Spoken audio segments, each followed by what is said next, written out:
우선 그 책 제목이 거룩한 제국입니다. 이게 모순적인 타이틀입니다. 제국이라는 것은 세속적인 그 정치 영역에서 정치 권력이 쟁취하고자 하는 가장 지고한 목표입니다.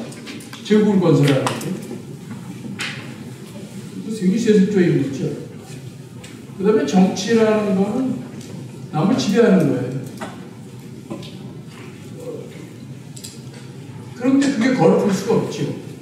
거룩하다는 것은 종교인데 종교와 정치는 본질적으로 내재적이라는데 내재적으로 어울리지 않아요. 그런데 미국을 거룩한 제국이라고 표현한 것은 미국이 이 세계에서 기독교 국가에서 특히 유럽 서구에서 가장 종교적인 나라예요. 미국이. 그러면서 가장 세속적인 나라예요. 유럽 사람들은 미국을 굉장히 양키라는 말 표현 자체가 미국을 굉장히 천박하게 여기는 거죠. 미국은 귀족도 없고 미국의 명사는 영화배우, 가수, 그 다음에 운동선수예요. 유럽같이 무슨 귀족이 있는 가장 세속적이고 천박한 나라이면서 동시에 가장 종교적인 나라. 그럼 왜 가장 종교적이라고 말씀을 드리느냐? 유럽의 많은 나라들은 지금 종교가 사라졌어요. 종교가 쇠퇴했죠. 교회 가는 사람 숫자가 줄어들었고 성당이 술집으로 바뀌게 됐습니다. 또 교회에서 세례받는 사람 성인이 되면 컨퍼메이션이라고 해요. 어릴 때 세례를 받으면 자기 의도와 관계없이 부모에 의해서 세례를 받기 때문에 어른이 돼서 자기가 이제 신앙 고백을 해야 되는데 그렇게 하는 사람이 줄어들었고 그 다음에 교회에서 결혼식하는 사람이 줄어들었어요. 그래서 유럽은 종교가 굉장히 쇠퇴했는데 미국은 안 그렇거든요. 그래서 처음에는 학자들이 유럽의 특히 영국에서 세속화 이론이라는 게 나왔어요. 종교가 현대사에서 어떻게 될 것인가. 그런데 이거는 19세기 말하고 20세기 초에 계몽주의자들 사이에서도 종교의 미래에 대한 예측이 나왔죠. 근데 버전이 두 개예요. 하나는 하드 버전, 하나는 소프트 버전. 하드 버전은 이데올로기적인 종교 비판이에요. 이게 뭐냐면 종교는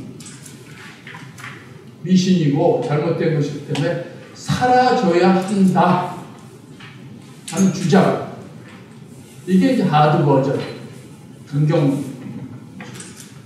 그러나 지금 소프트 버전은 종교는 학문적으로 봐서 사라질 것이다. 왜? 근대 사회는 이성을 강조하고 합리성을 강조하기 때문에 합리성이 발전하고 과학이 발전하면 종교는 저절로 사라질 것이다 라고 하는 게 바로 소프트 버전이에요. 이 두 가지가 이제 지배적이었었는데 예상이 마저 들어갔지요. 어느 정도. 그러나 유럽은 마저 들어갔지만 미국은 마저 들어가지 않았어요. 그러니까 브라이언 윌슨이라는 영국의 사회학자가 세속화 이론이라는 걸 얘기해요. 세속화 이론이 뭐냐? 사회가 세속화된다는 얘기인데 종교와 관련해서 말씀드리면 종교의 영향력이 더 이상 사회에 미치지 못한다.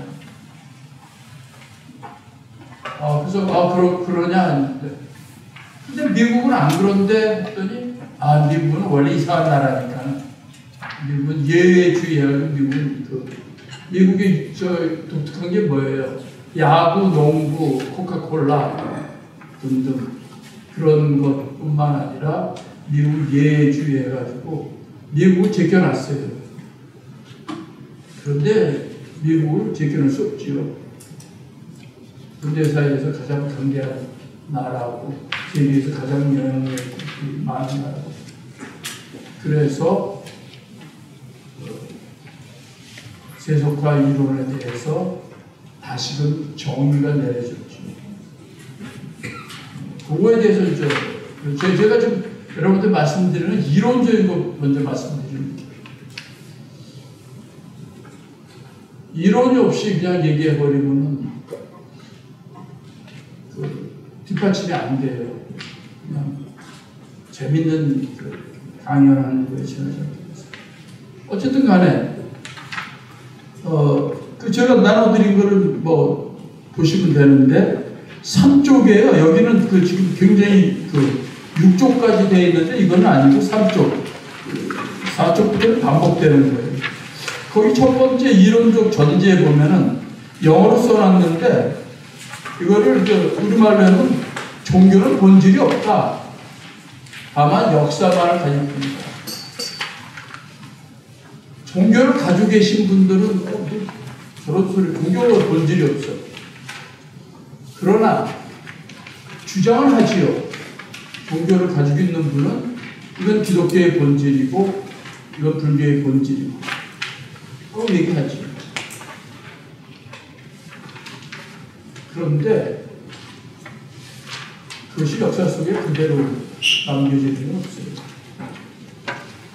여러분, 저는 예를 들어 성서, 기독교 성서를 얘기하면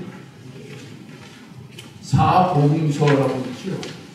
신약시대에 공관복음이라고 해요. 공관복음이란 뭐냐면 같은 사건을 놓고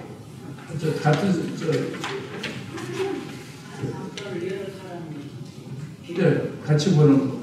사실을 놓고 다르게 보고 다르게 기록을 해요. 그러면 마태복음에는 마음이 가난한 자가 복이 있나니 이렇게 나와요. 근데 누가복음에는 가난한 자가 복이 있나니 이렇게 나와요. 마음이 가난한 게 좋은 거예요? 실제 가난한 게 좋은 거예요? 마음이 가난한 자가 좋은 것 같죠. 그럼 예수가 진짜 한 말은 뭐겠어요? 마음이 가난한 자라고 그렇게 우리가 생각하고 싶지요. 그런데 누가복음이 더 오래된 거예요. 마태복음하고 마가가 누가를 보고 썼어요.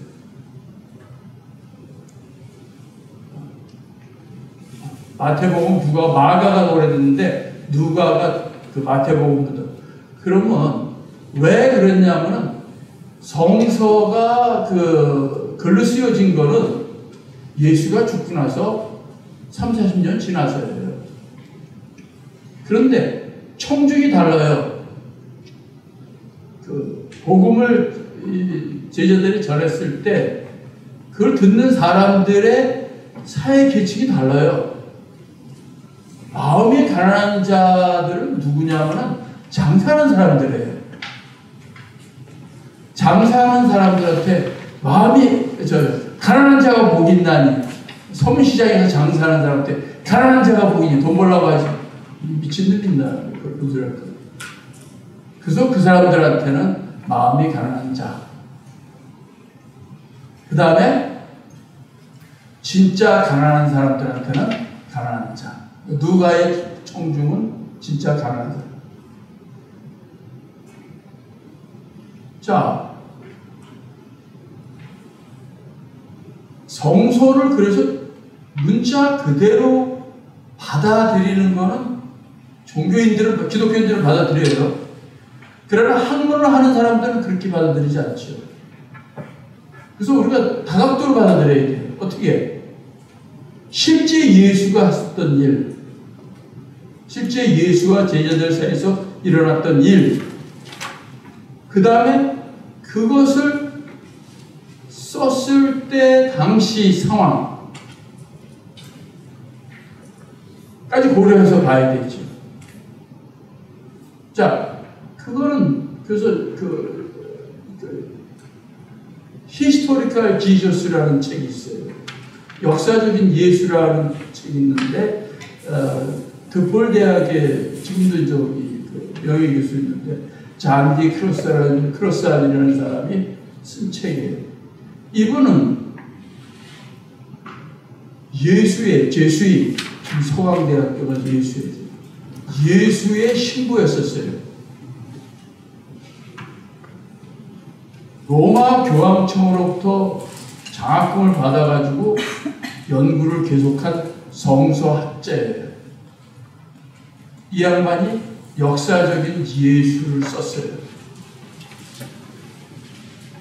그 책이 미국에서 베스트셀러가 됐고 상도 받고 했는데 이 양반이 버진 메리 뭐예요?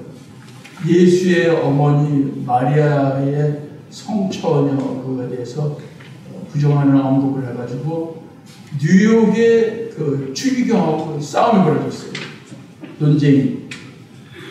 그래서 결국 이 사람이 나의 학문적인 연구 그 방향하고 카톨릭으로 맞지 않는다 해가지고 환송을 했어요. 환송을 했으면 제일 먼저 뭘 했겠어요? 신부가 환송을 하면 네? 결혼했지. 결혼했지요. 여러분 루터 아시죠? 루터. 네. 루터도 종교 개혁하고 루터는 몽크였었어요. 신부가 아니고 수사. 수도회. 그래서 나와서 결혼했지. 그 양반이 쓴 책이 역사적인 예수라는 책인데 이게 아주 철저하게 역사적인 사실을 배웠습니다. 자, 그래서 종교는 본질이 없고 역사만을 가진다. 종교를 끊임없이 바뀝니다. 제가 정치와 종교를 얘기하니까 저 되게 사이트로 뭐 기독교 뭐 이런 종교 사이트에서 와요. 주로 이제 항상 뭐 이단 시비, 어느 누가 이단이니. 그래서 내가 이단이 있으려면 뭐가 있어야 돼요? 일단이 있어야죠. 여기서 말하는 일단은 농담이에요. 어쨌든 정의 사가 있으려면 정이 있어야 돼요. 이 정을 누가 결정을 해요? 역사 속에서 보면은 이단이 아닌 종교가 없었어요. 예수도 이단이 있었죠. 유대교에 대한 이단. 기독교는 로만 카톨릭에서 이단이 아닙니다. 그러면 오늘날은 이단 시비가 굉장히 많이 성행을 해요. 끝나지 않아요. 이단인지 일단인지 누가 결정을 해요? 누가 결정하겠어요? 방귀요. 예? 방귀. 방구. 기원. 기원?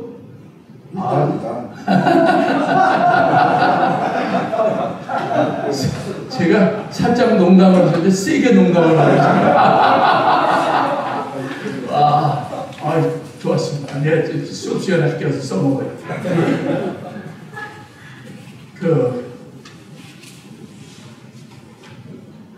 이단, 이걸 이제 정사 논쟁이라고 해요. 또 이상하게 생각하지 마세요. 정사라고. 정학과 사학, 영어로 orthodox and heterodox controversy라고 하는데, 정학과 사학은 누가 결정을 해요? 이거는 종교인들 자체는 결정할 능력이 없어요. 누가 결정을 해줘요? 네? 학자?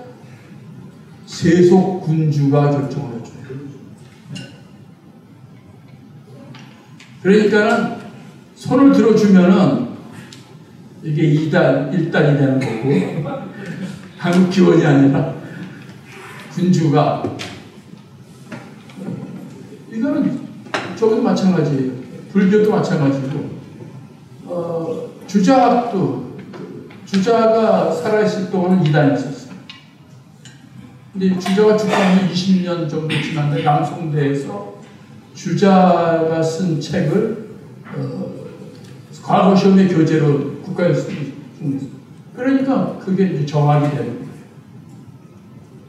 그러니까 국가 권력이. 그런데 현대 사회에서는 국가 권력이 결정해 줄 수 없어요.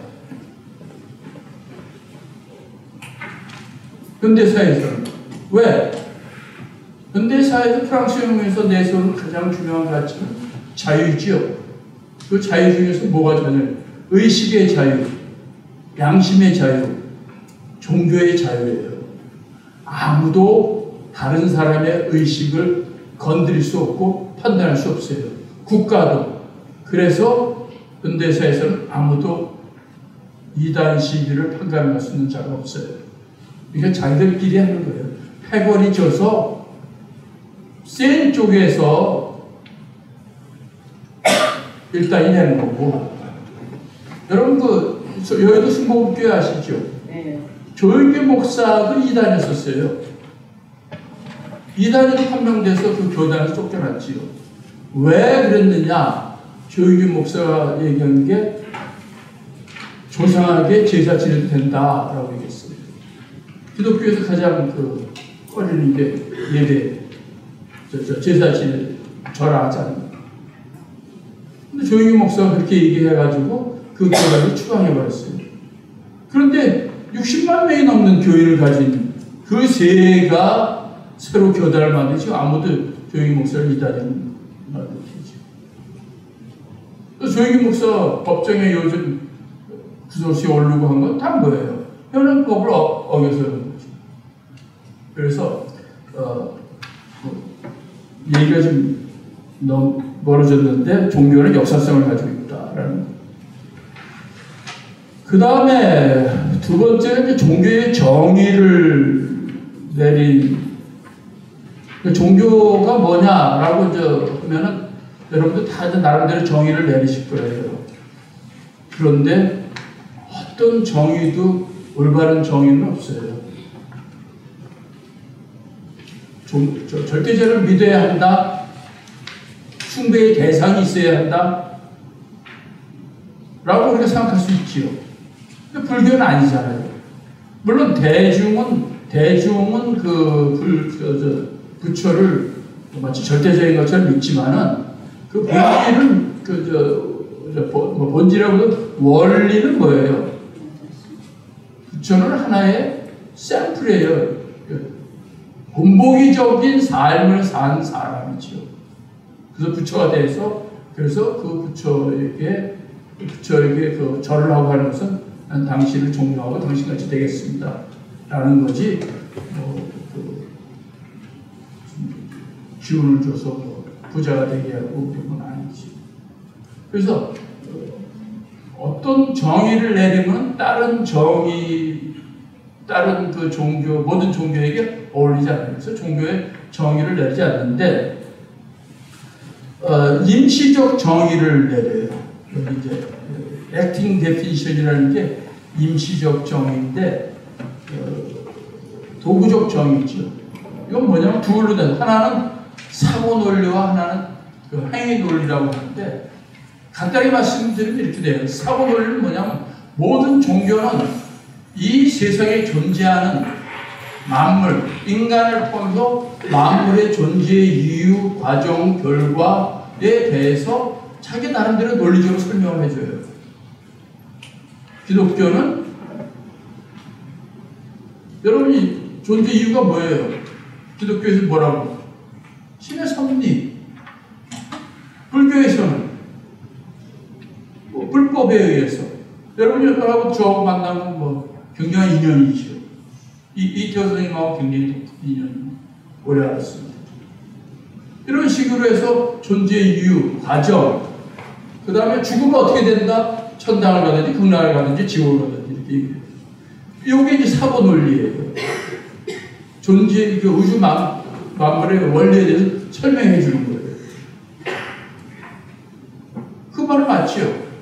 그 다음에 행위 논리는 뭐냐면, 근데 종교가 다 그러면서 삶의 목적론을 제시해요. 어떻게 살아라. 안 그런 적이 없지요. 그런데 살기 위해서 이 세상에서 어떻게 해라. 이게 행위 논리래. 행위를 어떻게 해라. 이게 이제 대부분 종교가 내세우는 윤리지요. 도덕 윤리. 그래서 종교는 이 세상에서 설명해 주면서 인간 포함해서 만물의 존재 이유에 설명해 주면서 이 세상에서 어떻게 살아라 라고 말해 주는 거다 라는 임시적 정의를 내렸어요. 자, 그 정도로 오늘 여러분이 그 종교의 이론을, 종교에 대한 사회학적 이론을 들으신 거고, 그 다음에 두 번째, 정치와 종교의 관계에 보시면 아까 말씀드린 거예요. 내재적 지향과 목적은 양립불가. 정치와 종교는 결코 어울릴 수 없어요. 종교는 한마디로 말해서 보편적 가치를 추구하고, 정치는 특수한 가치를 추구해요.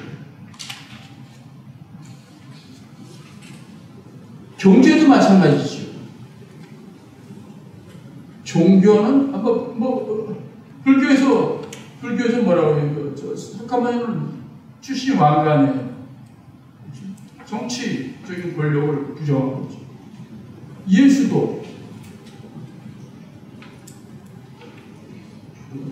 오른밤을 때리면 왼밤을 때리는 거예요. 말도 안 되지요. 총을 빵 쐈어요. 이쪽 어깨에 맞았어요. 이쪽도 쏴줘. 북한에서 미사일을 쐈어. 서울에 맞았어. 우리 대구도 큰 도시요. 대구도 쏴줘. 이게 정치에서 전혀 어울리지 않는 거예요. 종교는 그러나 내 원수를 내 몸같이 살아. 말도 안 되지요. 세속적이고. 그래서 이 보편적이라는 거, 종교는 보편성을 강조하죠. 정치는 특수. 경제는 뭐예요? 종교는 기독교에서는 겉옷을 달라면 속옷까지 줘라. 석가모니가 왜 중요한 부분만 가리고 있어요? 더워서. 무소유지요. 그런데 세속적인 경제의 행위는 뭐예요? 목적이 부자가 되는 거지요. 부자가.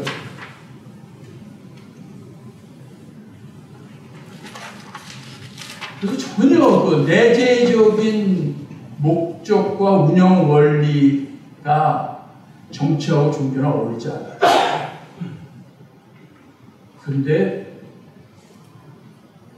역사는 안 그렇지요. 역사는 정치와 종교가 잘 어울리죠. 경제와 종교가 잘 어울리죠.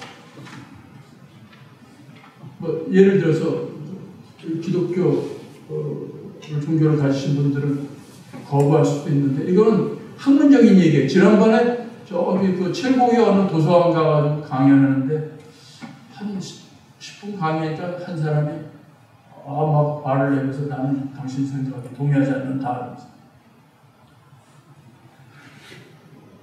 그래서 내가 앉으세요. 막 계속 얘기하더라고요. 아주 그 독실한 기독교 신자다. 그래서 내가 나중에 그 세미나 끝나면 내가 다른 분들 사과했지. 오늘 내가 뭐를 사과해야 되나? 내가 강의를 하기 전에 내가 하는 얘기는 학문적인 얘기니까는 신앙적으로 받아들이지 마세요 라는 말을 내가 했어야 되는데, 내가 학교라고 생각하고 그렇게 말을 못한 걸 내가 사과하는 거예요.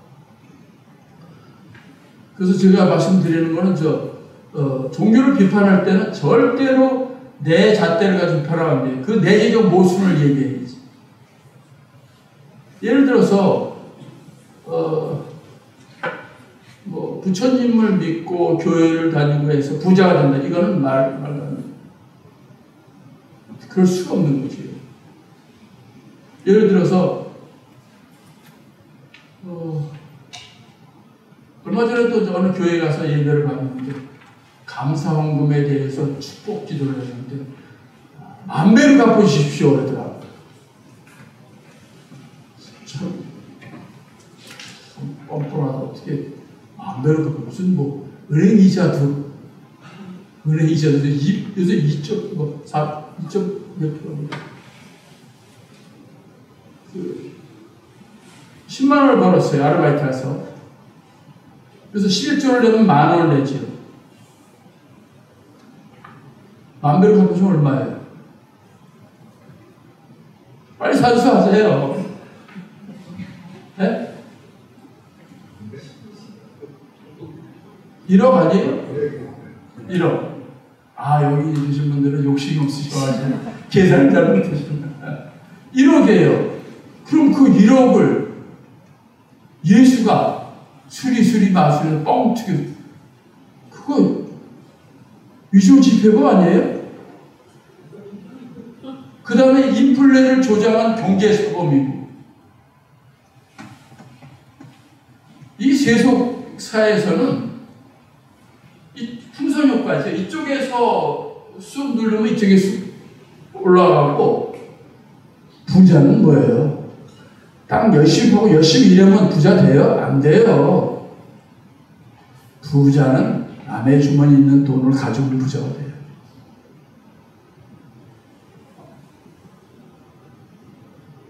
그래서 그거는 절대 보편주의에 없는 자리죠. 그런데 미국이 지금 가지고 있는 이데올로기 중에 하나가 미국 기독교 국가주의예요. 미국은 세계로부터 신으로부터 선택된 나라다. 그래서 마치 로마가 세계를 제패해서 팩스 로마하에서 평화를 유지했던 것처럼 미국이 세계의 평화를 유지해야 된다. 그 다음에 번영 신학이 있어요. 프로스페리티 띠어. 예수 믿은 부자 되는 거지. 미국이 강대한 국가가 되는 거. 이거는 자본주의 논리와 기독교가 합쳐진 거예요. 그게 지금 미국의 현실이에요. 그래서 어쨌든 간에 여기 보면 그래서 정치와 종교는 본질적으로는 내재적으로 긴장 관계예요. 절대 어울리지 않아요. 그런데 역사 속에서는 여기 긴장과 타협의 역사다. 정치와 종교의 결합 결과, 자, 정치와 종교의 결합하면은 무슨 결과가 나오느냐? 정치의 미덕은 타협이에요. 가장 비정치적인 정치 행위는 전쟁이에요. 정치는 전쟁을 목표로 하는 건 아니에요. 정치는 타협을 통해서 평화를 유지하는 거지. 그래서 정치의 미덕은 타협인데, 그래서 상대적 가치죠. 근데 종교하고 결합하게 되면 절대적 가치가 돼요.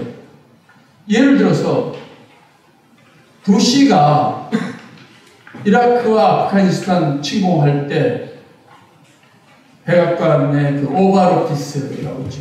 이렇게 오발 오피스가 이렇게 계란형으로 된 그 사무실인데, 거기가 이제 루인스키하고 클린턴 대통령이 그 장난치던데, 거기가 대통령 집무실인데 거기서 기도를 하죠.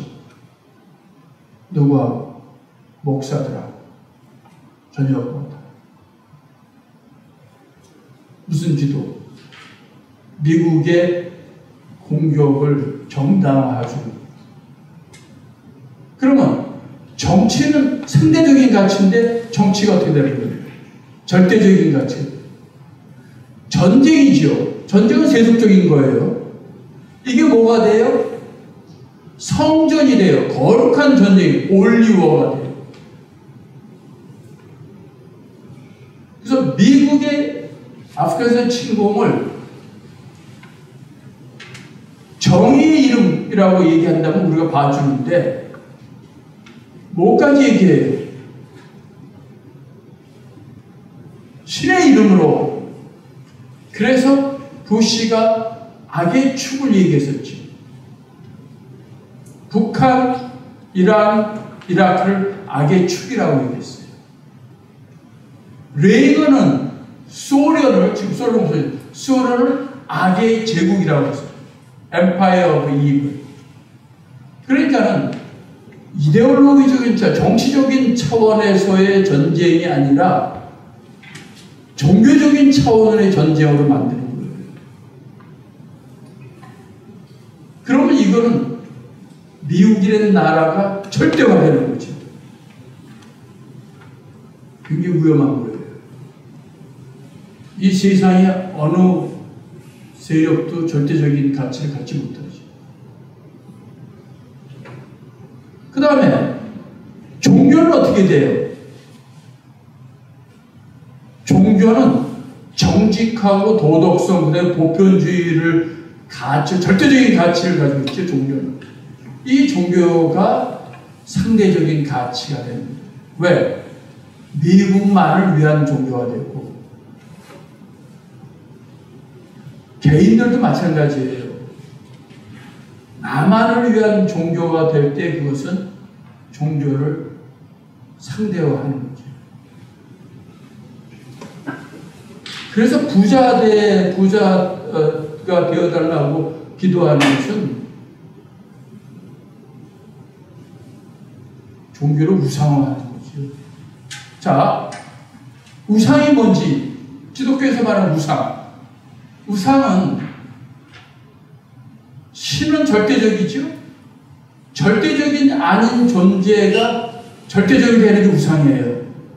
그래서 어떤 유명한 목사가 자기가 어떤 신처럼 그럴 거라고 성추행하고, 그럼 자기가 절대적인 존재가 돼. 이게 우상화 되는 거죠.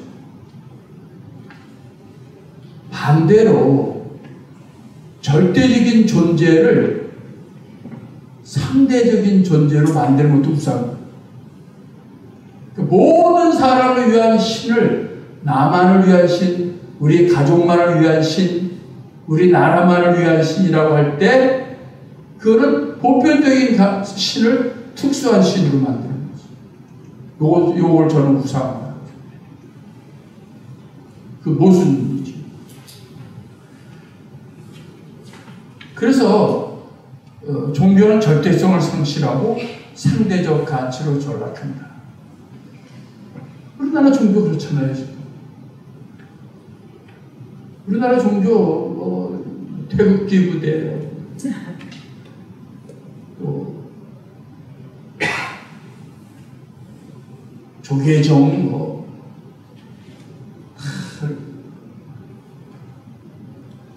이해관계 때문에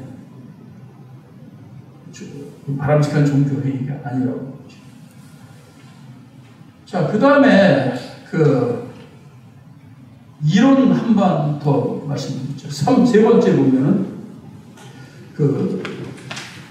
하다가 다 못하면은 그냥 끝나는 거예요. 시간 되고. 왜냐면 그도 중요한 거기 때문에 여러분한테 이론적인 걸 좀 쉽게 제가 말씀드리니까 알아두시면은 도움이 될 것 같아요. 자, 근대 사회의 종교의 사회적 위치와 역할. 프랑스 혁명의 결과, 아까 얘기했죠. 프랑스 혁명에서 말하는 그 자유는 여러 가지 의미가 있어요. 여러분이 우리가 기본적으로 프랑스 혁명의 자유, 평등, 박애아니에요. 박애를 지켜놓고 자유와 평등. 이게 서로 모순되는 거예요. 근데 거기서 말하는 자유는 사상의 자유, 의식의 자유, 종교의 자유, 양심의 자유. 인간의 의식 안에 있는 거는 아무도 건드리지 못한다. 프랑스어로 양심은 conscience인데 이 말은 두 가지 의미가 들어가 있어요. 하나는 consciousness에서 의식, 또 하나는 양심, conscience. 프랑스 말에는 양심하고 의식이 한 단어에 있었어요. 그러니까 의식이 잘못되면은 그런 양심이 잘못된 거예요. 예를 들어서 머릿속으로 의식 속에서 아, 저 여자 이쁘다 가지고 뭐 이상한 마음을 먹으면은 이거는 의식의 자유가 아니고 양심까지도 이제 건드리고 죄를 짓는 거예요. 그런데 프랑스 혁명에서 이 둘을 분리하는 거예요. 의식의 자유가 반드시 의식이 양심하고 통하는 건 아니다. 생각은 아무나 무슨 생각을 할 수 있다. 전에는 이게 종교의 자유하고 연결되는 게 뭐냐면 다른 종교를 가지고 있는 건 뭐예요? 의식에서 다른 의식을 가지고 있는 거예요. 그러면 그거는 처벌 대상이 돼요. 그래서 거기 보면은 공동체 종교의 소멸이라 했죠. 이게 커뮤니티 컬트라고 하는 공동체 종교. 이 말을 일반적으로 이해하신 거하고 달라요.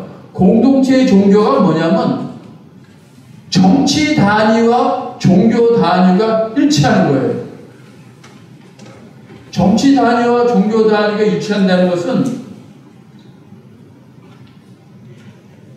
국가는 하나의 정치 단위죠. 지배자부터 노예에 이르기까지 모든 사람이 똑같은 종교를 믿어야 돼요. 왜? 다른 종교를 믿는 것은 정치의 단위에 대한 배신이에요. 그렇죠? 국가 종교인데. 그래서 다른 종교를 믿는 것은 반역이에요. 이게 바로 공동체 종교예요. 커뮤니티 컬트 해가지고. 그래서 여기서 중요한 건 공동체예요. 무슨 공동체? 정치 공동체를 유지하기 위한 종교. 이게 근대사회 이전에 종교 있었죠. 근데 이게 소멸되는 거예요. 아무 종교를 다 믿어도 상관없어요. 의식의 자유니까. 자, 동양은 좀 달라요. 동양은 조선시대, 그럼 조선시대 때 1801년에 신유박해가 일어났죠. 가톨릭, 천주교, 야소교를 해가지고 박해가 일어났어요. 그런데 이게 순조 때예요. 그 앞에 정조지요. 정조 때는 박해가 안 일어났어요. 자, 여기서 다시 아까 내가 정사 논쟁 말씀드렸죠. 정사 논쟁이 서양에서는 공동체 종교를 유지해야 되기 때문에 정사 논쟁이 딱 하나밖에 없어요. 이거는 죽는 거예요. 동양은 특히 한국하고 중국에서는 정사 논쟁이 둘로 나눠져요. 하나는 정치적 정사 논쟁, 또 하나는 학문적 정사 논쟁. 학문적인 정사 논쟁은 학문적으로 이단 시비를 하는 거예요. 그런데 아무도 처벌하지 않아요.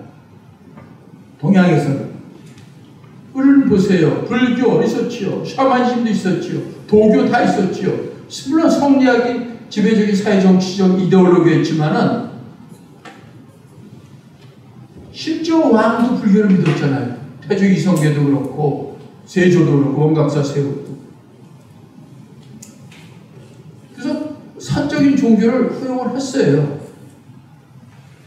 그래서 가톨릭이 박해를 받은 이유를 가톨릭 쪽에서는 뭐라고 하냐면 우리가 우리의 신앙을 지키려고 하다가 성리학과 맞지 않기 때문에 박해를 받았다. 그렇듯한 얘기죠. 교리가 다르니까는 굉장히 추상적인 얘기예요. 가톨릭이 서교, 서학 서적하고 가톨릭 서적이 들어온 지 150년이 넘어서 박해가 일어나요. 그 다음에 서이익의 제자들이 한쪽은 서학을 받아들이고 한쪽은 서학을 공격으로 공서파, 신서파로 나눠져요. 그러면서 서이익도 야소교를 이단으로 간주를 해요. 근데 그건 학문적 정사 논쟁에서 이단시한 거예요. 사학으로. 그렇다고 해서 뭐 정치적으로 박해가 안 일어났어요. 정치적으로 박해가 일어난 거는 노론 벽파와 남인 시파 간의 정치적 갈등 때문에. 거기 누가 관계돼요? 사도세자의 죽음. 사도세자의 죽음을 정당화시킨 거. 왜? 원리 원칙에 따라서 주교의 죽음은 정당하다는 게 벽파, 벽창호, 꽉 막힌 사람들, 원칙만 따진 사람. 시파는 시류에 따라서 해야 되는데 왕세제를 처형하면 큰일 난다. 백성이 놀란다 해서 반대한 사람들. 근데 영조가 죽고 나서 정조가 손자가 등극을 해, 사도세자의 아들이. 그러면서 노론 벽파와 남인 시파가 뭐예요? 대립을 하지요. 노론 벽파의 거주가 누구예요? 정순왕후. 여러분 영화 영린 보셨지요? 영린. 정조가 팔손. 그래서 정조와 남인 시파가 한쪽이고 노론벽파와 정순왕. 정순왕은 뭐냐면 영조의 계비예요. 아주 젊은 계비. 이 두 세력이 대립을 하는데 서로 논쟁을 하다 보니까는 그 노론벽파가 자꾸 이제 야소교를 들먹여요. 왜? 남인들이 야소교를 많이 믿으니까. 그러니까 정조가 논쟁을 중지시켜요. 그러면서 노론벽파가 뭐라고 하냐면 맹자를 들먹여요. 맹자는 사학은 뿌리부터 뽑아야 한다. 일찌감치 뿌리 뽑아야 한다라고 해서 야소교를 비판하죠. 근데 정조는 문물을 겸비한 사람이에요. 여러분 땡전 뉴스 아시죠? 옛날에 전두환. 9시 땡 하면은 전두환 대통령 세 방송에 다 전 나왔잖아요. 그래서 땡전 뉴스라고 했는데 정조실록을 보면은 오늘 몇 발 쏴서 몇 발 맞았다 이 나와요. 화살을 잘 쐈죠. 그 영린에도 보면 화살을 쐈죠. 정조는 어릴 때부터 살해 위협을 당했기 때문에 칼을 옆에 놓고 차고. 그래서 굉장히 무술을 많이 닦았어요. 그 다음에 공부도 많이 해가지고 대부분의 왕조실록은 신하가 이만큼 얘기하면 왕은 주로 하는 말이 윤허하노라. 그렇게 하도록 해라 정도예요. 그런데 정조는 신하가 이만큼 얘기하면 자기는 이만큼 얘기해서 확 귀를 눌러버려요. 그래서 아까 맹자를 들먹였죠. 맹자는 뿌리 뽑아야 한다. 그래서 정조가 뭐라냐면 그럼 공자님은 뭐라고 말씀하셨어요?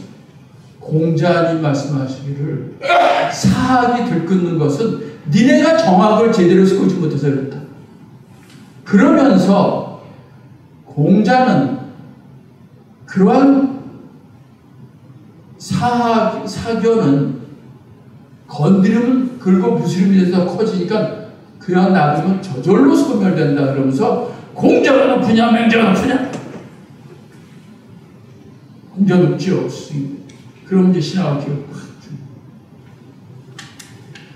그래서 박해가 안 일어나요.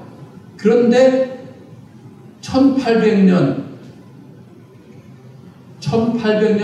5월 30일 날 정조가 5회 반교를 선포하지. 이게 뭐냐? 이제부터는 내 나름대로 정치를 하겠다. 너네 노론벽파 이제 스스로 물러나라는 거. 그 다음에 차기 영의정은 정약용이 거를 암시해 주지. 그런데 그러고 나서 20일 후에 종조가 죽어요. 그래서 독살설도 나오고.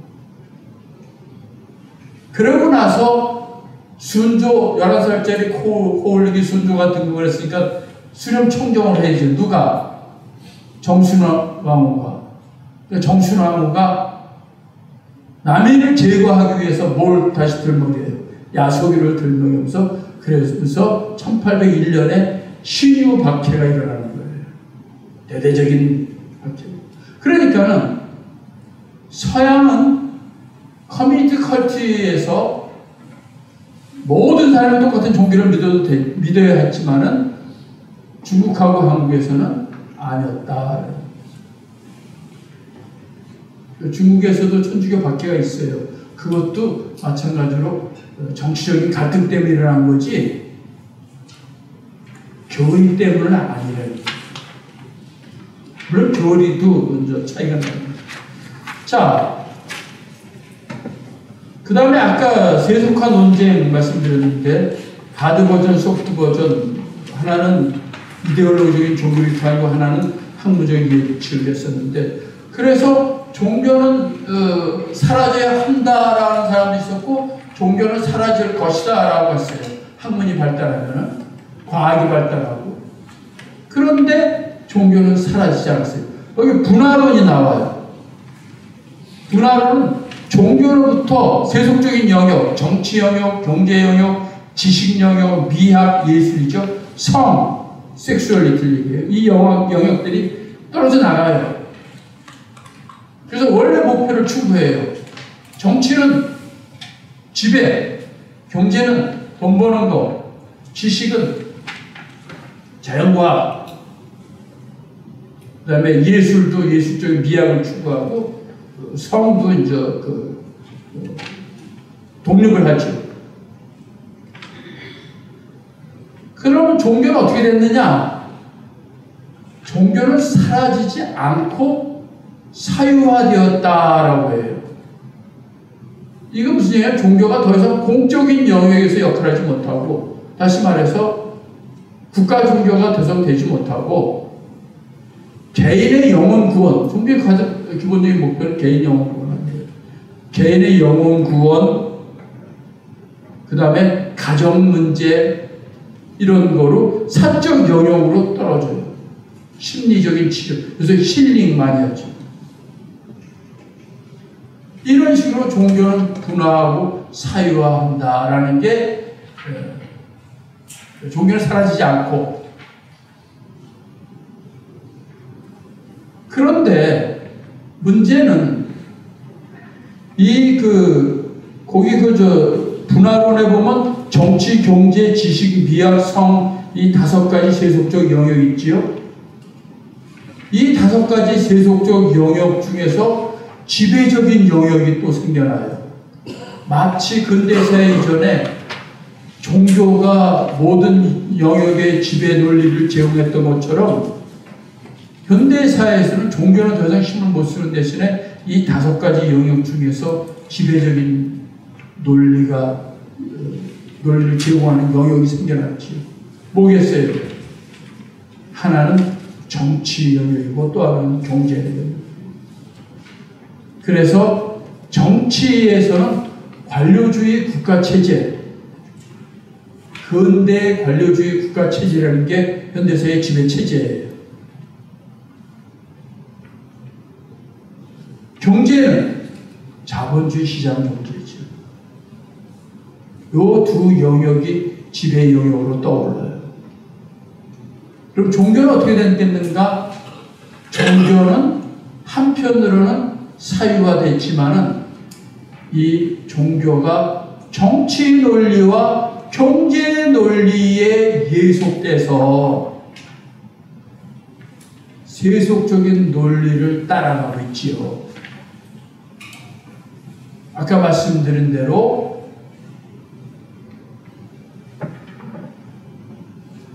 종교를 믿으면 부자가 된다든가, 또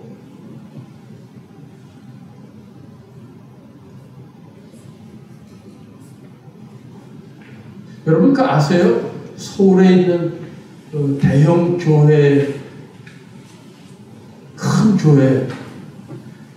교회를 나와서 출세를 해요.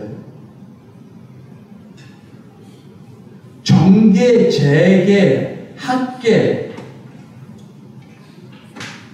그 다음에 심지어는 군인들까지도 어느 교회를 나가야지 출세를 해요. 이 대구에 계시면 안 돼. 그래서 대구 큰 교회 가면 완전히 그 한국의 신귀족들이 다니는 교회. 이런 식으로. 그 다음에 아파트 단지 들어서면 그 옆에 크게 교회 짓잖아요. 그리고 하늘을 뻥 뚫어놔요. 헌금을 내시라고 이렇게 메꾼다고.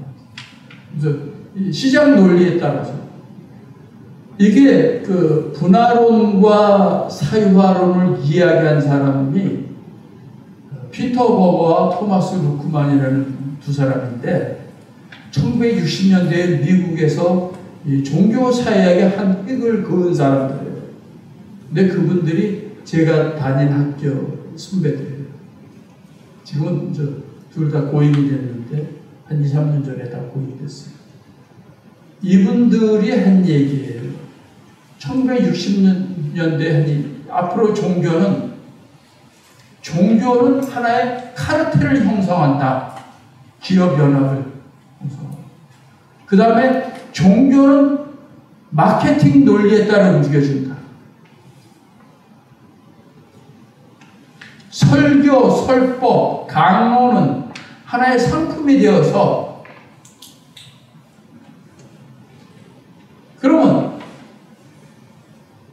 평신도들은 사실은 예수나 석가모니가 얘기하는 종교 생활을 하긴 굉장히 힘들어요. 그건 굉장히 쉬운 일이 아니죠. 세속적 영역으로서. 그래서 일반 대중은 굉장히 주술적이에요. 주술은 종교하고 달라요. 종교는 신의 뜻에 따라서 자기의 삶을 살아가는 게 종교고 신의 뜻에 비추어서 끊임없이 자기 삶을 성찰해 가면서 그러면 그렇게 살지 못한 책임은 누구에게 있어요? 자기에게 있는 거예요. 주술은 신을 이용해서 자기의 이기적인 목적을 달성하는 거예요. 그래서 헌금을 많이 내서 부자가 되는 이런 거죠.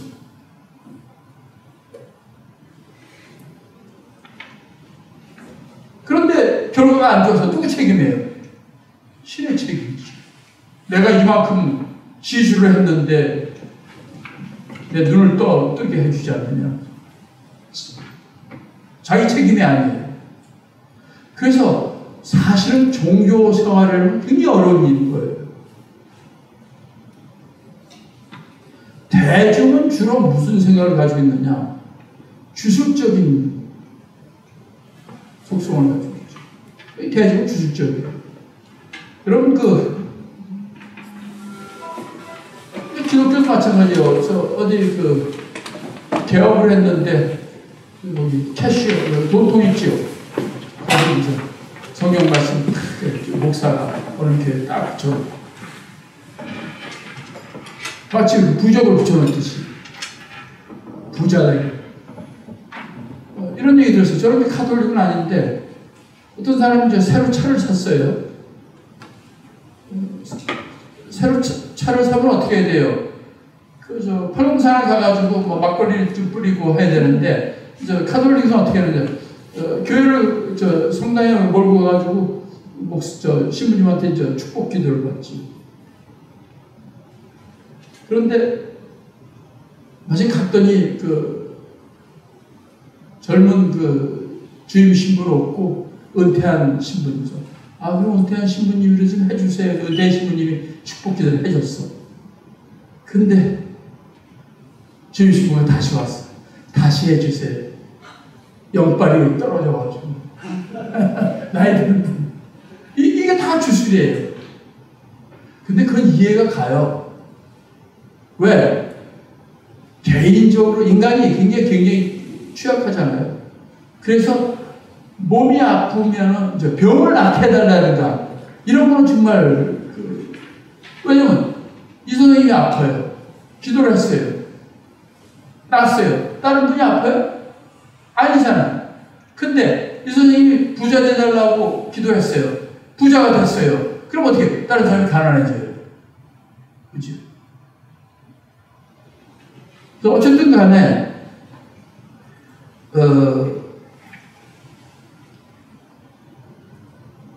결과가 뭐냐?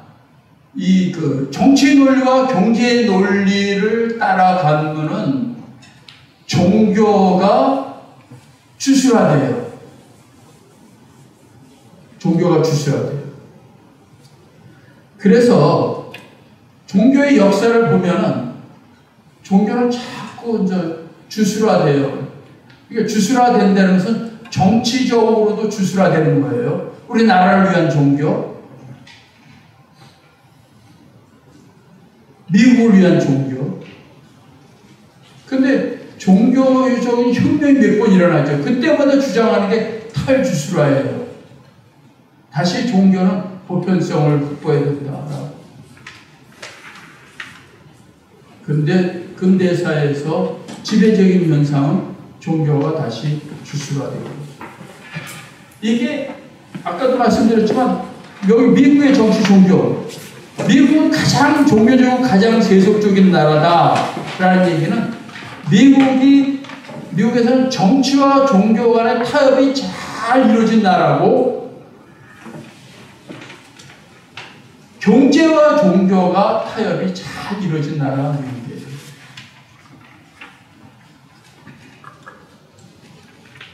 그래서 교회와 국가의 분리 원칙이 없죠. 헌법 제1수정안에서는 교회와 국가가 분리되죠.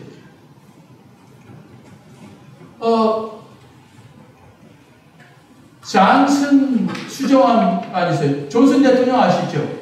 존슨 우리나라도 왔던 근데 내가 중학교 때 존슨 대통령. 존슨 수정안이 뭐냐면 교회의 강단에서는 특정 정치 후보를 지지하지 못한다. 종교 분리 원칙에 의해서.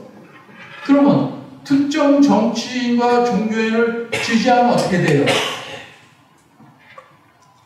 세금 조사를 들어와요. 세금 조사를 해요. 왜? 교회는 세금 조사를 안 해요. 종교 분리 원칙에 의해서.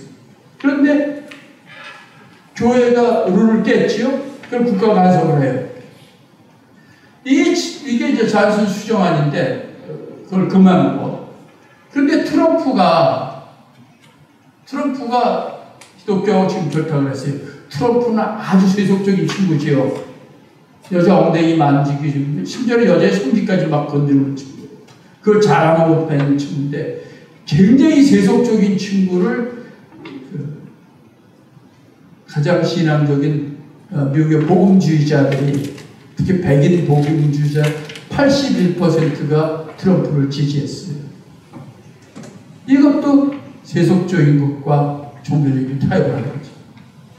이혼도 2번 하고 지금 3번째 스캔들 많이 일으키고 인종차별을 하지요. 장애인을 비하하고 그 다음에 이제 여성 비하하고 그 다음에 외국인 비하하고 이거는 이제 백일월주의하고. 근데 이 트럼프가 이 존슨 수정안을 폐지하겠다 그랬어요. 종교의 자유의 이름으로. 자유라는 걸 막 갖다 붙여요, 트럼프는. 종교는 자유로우니까는 종교가 왜 정치인을 지지를 못하느냐라고 해서. 그렇게 해서 그걸 폐지하겠다. 그런데 폐지하려면 어떻게 해야 돼요? 상원에서 승인을 받아야 돼요. 그래서 안 됐어요. 그러니까 그 executive order 해가지고 행정명 행정명령을 내려요. 여기 IRS라고 있는데 이게 뭐냐? 미국 국세청이에요. 미국 국세청으로 하여금 종교가 정치적인 목사가 강단에서 정치적인 발언을 해도 조사하지 말아라. 그런 행정명령을 내렸어요. 이런 식으로 왜곡은 계속되고 있는 거죠. 그 다음에 어쨌든 정치와 종교가 밀접한 관계. 그 다음에 기독교 국가주의. 한 나라의 운명이 신의 섭렵 가운데 작동되며 자국을 신이 선택한 성별의 나라를 간축하는 신념. 다시 말해서 공동체 종교로 돌아오라는 거죠. 그 다음에 지배주의. 기독교인들은 국내의 비신자들은 물론 세계를 통치할 권리를 가진다라는 다 얘기했어요. 뒤에는 안 해도 돼요. 뒤에는 역사적인 얘기 쭉 한 거고.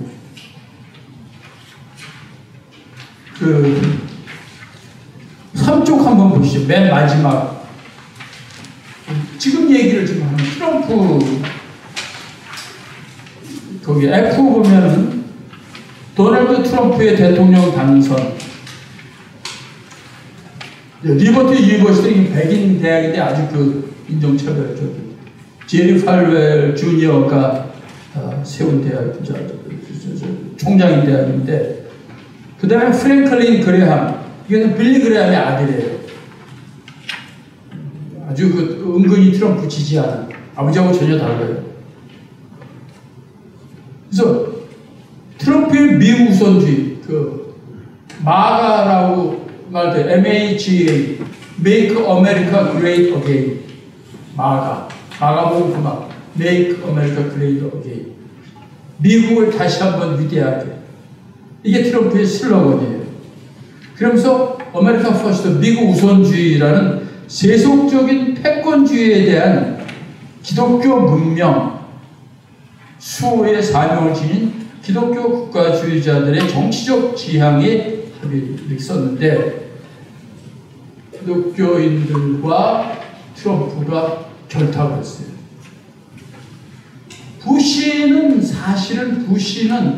아들 부시는 굉장한 기독교 신자예요. 그 자신이 굉장히 근본주의적인 성격을 가지고 있지. 그래서 기독교인들하고 같이 결합을 하는데, 제가 쓴 책엔 부시까지만 나온 거예요. 95년도에. 그런데 트럼프는 성경도 잘 모르고, 그 다음에 죄의 고백을 왜 하느냐, 그런 생각을 하는 친구인데, 아주 세속적인 친구하고 종교 우익하고 결합을 해서 지금 미국을 선거에서 이기고, 그 다음에 이번에 작년에 있었던 중간 선거에서도 거의 승리를 했지. 그래서 미국은 지금 굉장히 이상하게 돌아가고 있어요. 우리는 지금 트럼프에 대해서 굉장히 기대를 하고 있지요. 오늘 지금 정상에 따라가고 있습니다. 미국에서는 트럼프를 아주 망나니를 보고 있어요. 트럼프는 참모의 말도 듣지 않아요. 제가 엊그제 무슨 시간 읽었냐면,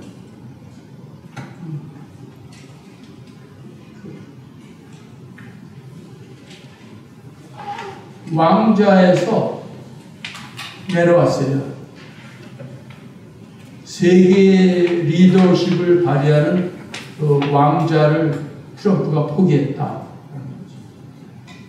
그 얘기는 트럼프가 세계를 지도하는 그런 식으로 세계를 이끌어가지 않고 완전히 장사하는 전설들처럼 패권주의식으로 세계를 이끌어가기 때문에 더 이상 리더십을 가지고 있지 않다라는 거죠. 그리고 트럼프가 하는 일은 참모들 얘기 듣지 않아요. 그래서 계속 바뀌잖아요. 싫은 소리 하면 자르고 싫은 소리 하고. 그런데 하는 일은 텔레비전 몇 개 놓고 텔레비전 보고 있는 거예요. 그래서 누가 미국의 언론들이 다 트럼프 비난하거든요. 그리고 그때마다 즉각적으로 트위터에 자기 생각 올리는 거죠. 가짜뉴스, 페이크뉴스라고 하면서. 그래서 미국에서는 거의 이제 사이코패스라고 하는 사람도 있고. 제가 금요일 날 미국에서 왔거든요. 그래서 저는 이제 트럼프에 대해서 이중적인 생각을 하죠. 이 인간 아주 미국에서 망난인데, 지금 한국에서는 지금 우리 트럼프에게 의존할 수가 없고, 아주 모순적인 느낌을 가졌죠.